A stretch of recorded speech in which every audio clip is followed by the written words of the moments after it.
Have you ever noticed how the most nervous and frightful part of a police encounter isn't always at the scene of arrest or being placed in handcuffs? It's the interrogation room. That tiny little box where they leave you sitting, sometimes hours before anyone comes in.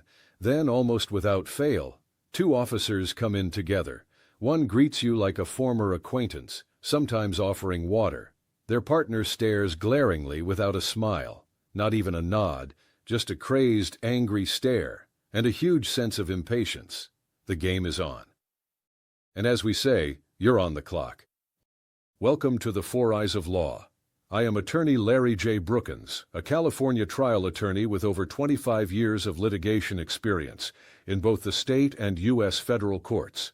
10 of those years were spent with two of the largest government agencies in Los Angeles.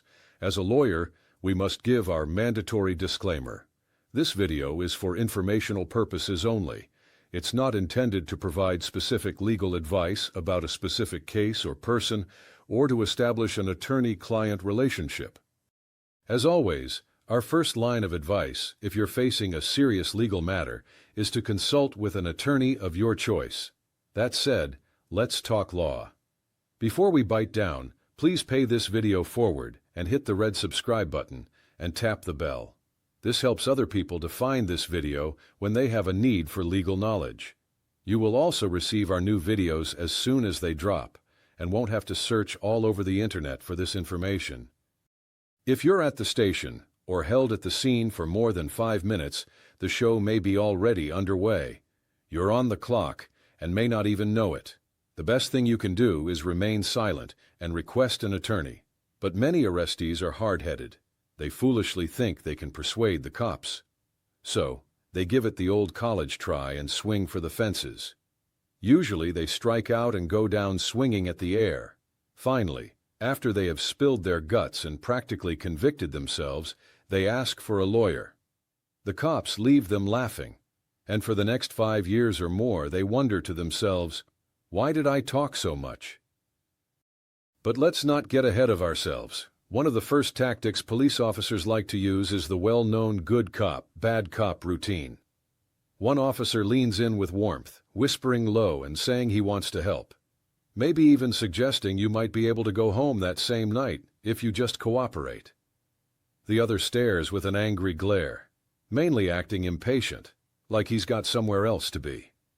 He wants you to feel the heat. The trick is simple. Wear you down with fear while offering false comfort at the same time.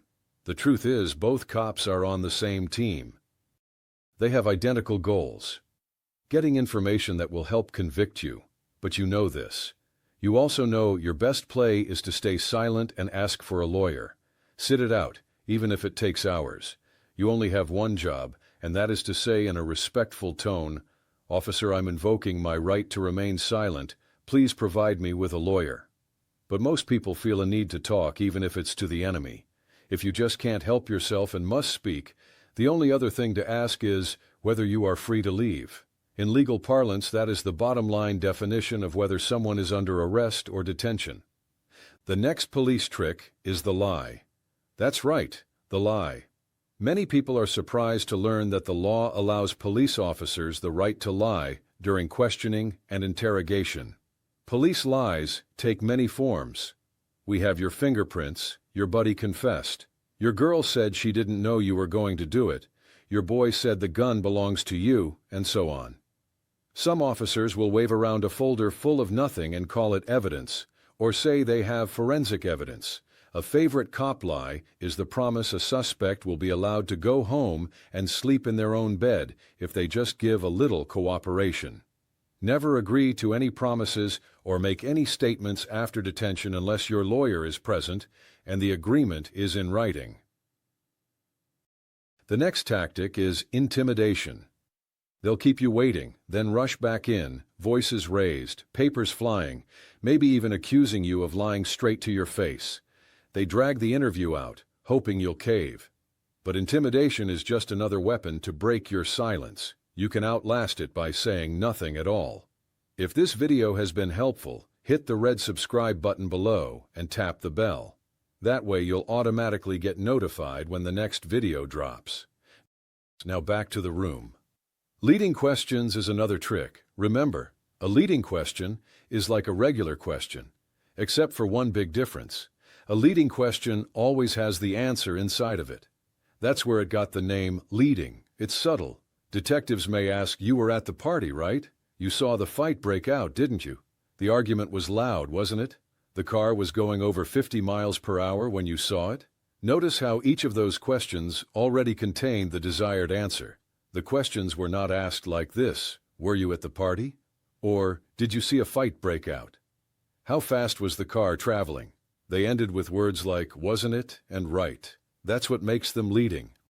When you see trial attorneys jump up and say, "Objection, Your Honor," leading, what they're really telling the judge is that the lawyer is trying to slip the answer to the witness by including it in the question. Leading questions are not innocent. They're a roadmap to where the lawyer wants to steer the witness. The police use them the same way. They're building their version of events. They'll use your words as the mortar to hold the events together. Their report will say, "The suspect said his partner had the gun or hid the money."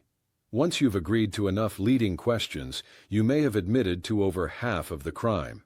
That's why, once a person has invoked their right to remain silent, they should shut up and stay shut up. The DNA collection game is another common tactic. This often occurs at a restaurant or location away from a police detention center.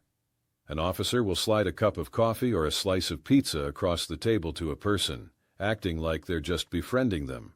But the real goal is in what you leave behind. That cup, crust, or straw contains your DNA. Now, without a warrant, they can't just take it off you, but if you toss it in the trash, many courts may call it abandoned property. Suddenly, your lunch may be their evidence. And let's not forget your cell phone or tablet. A cell can be a vast digital diary of your entire life, containing photos, texts, contacts, emails, travel logs, locations, internet searches, and more. Generally, police must have a warrant before searching a person's cell phone. It's wise not to ever give law enforcement consent to look at your phone. In 2014, the United States Supreme Court, in the case of Riley versus California, ruled that during an arrest, the search of a phone without a warrant is unconstitutional and violates the Fourth Amendment. That same year, in the case of United States versus Worry, the court held that even searching a simple flip phone's call log without a warrant violates the Fourth Amendment. This ruling confirmed that all phones, not just smartphones, are protected by the Constitution. So if a cop says, "I'm trying to get you out of here tonight," there's just one more thing. "Do you mind if I take a quick look at your cell?" The answer should be an absolute no, because if you give consent, no warrant is required, and any evidence found can be used against you. Before we get to the final police tactic, if this has value, please hit the subscribe button and tap the bell. That way, you will receive our new videos as soon as they drop. And tell us in the comments if you know any unusual cop run-ins or tactics.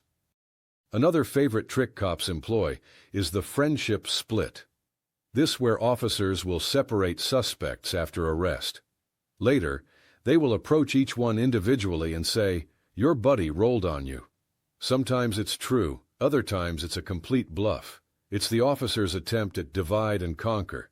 If it's true, probably nothing you say can correct it. If it's false, your talking may dig you into a deeper hole.